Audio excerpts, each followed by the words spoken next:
What's up lads, Josh here and welcome back to yet another episode of FIFA 15 Ultimate Team Predictions. Today we are going to cover 5 more players that this guy has asked me to cover. 20 thumbs up, so obviously you guys obviously definitely want to see this one. But if you guys are looking to buy some coins, do be sure to check the link in the description for UT coins for you, selling for £4 on the Xbox and £5 on the PlayStation. Very cheap coins. Use the code JG94 to get an additional 5% off. But now let's get straight into this video and let's cover the 5 players that this guy has asked me to cover. Alrighty guys, talking about the first player in this episode, now we are going to talk about David Luiz recently transferring over to PSG, of course, for a 50 million sum. Absolutely crazy numbers for a defender in my opinion, but of course we've just signed Luke Shaw for 30 million, so I shouldn't really be saying that.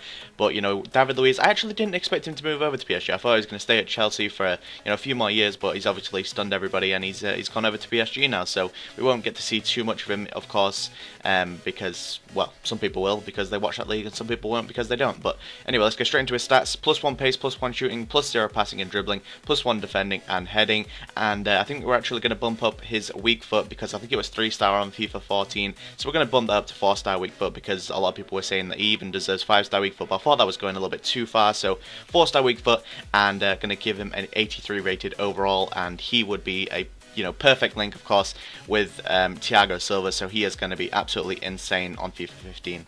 Moving on to the next player, guys, we're going to talk about Neymar now. I'm actually going to be moving him up quite a lot because he did have a pretty awesome season for Barcelona. Somehow last year he played striker. I'm really not too sure if that was actually a thing or not because from this season he played I think it was 21 games out of 28 games predominantly on the left wing. So obviously moving his card over to the left wing again.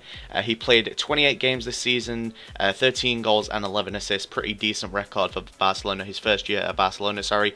And I'm going to move him up to an 86 rated left wing, +1 pace, +3 shooting, +3 passing, +1 dribbling, +0 defending, and +2 heading. Would look like an absolutely awesome card, very similar to the one that he had.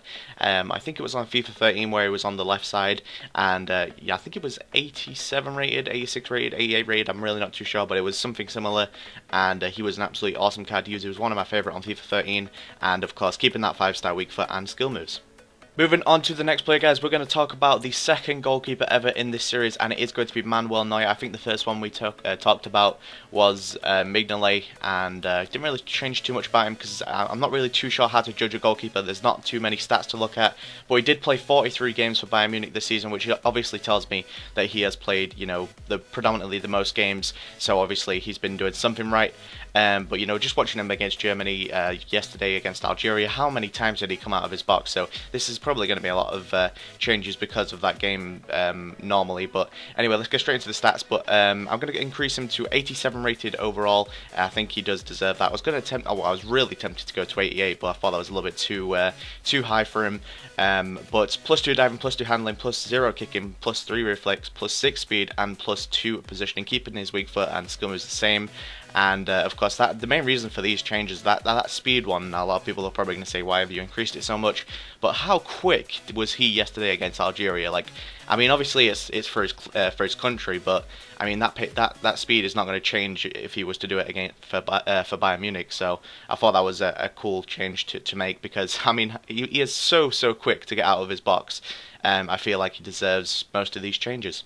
On to the next player, guys, we're going to talk about Vincent Kompany. Now, had an absolutely awesome season for Man City, of course, winning the Barclays Premier League once again, which sucks to see from a Man United fan, but of course we weren't even close to contenders this season, but I think we'll be back for next season.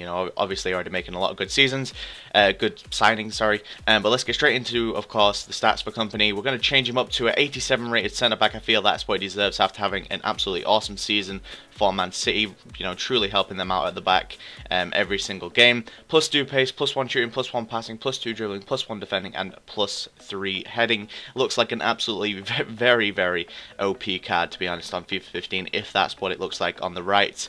But he played 32 games, 5 goals and 1 assist. I think that's actually pretty cool to score 5 goals as a centre-back.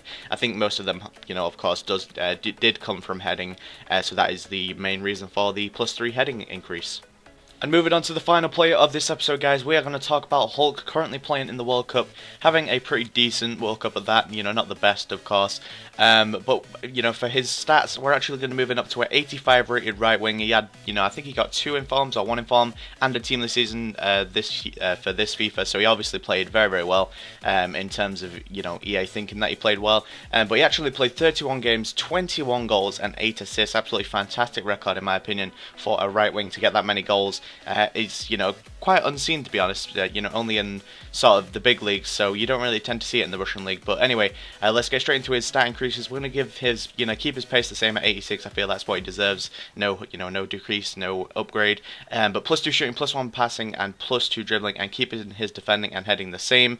4-star skills, and still unfortunately keeping his weak foot at 2 because he just, he's obviously predominantly left-footed, and once we've seen him, try and attack with that with the right foot and try and score it, obviously tends to go near the corner flag, so it's obviously not the best card to use because of that 2-star weak foot, but the rest of the stats are absolutely awesome.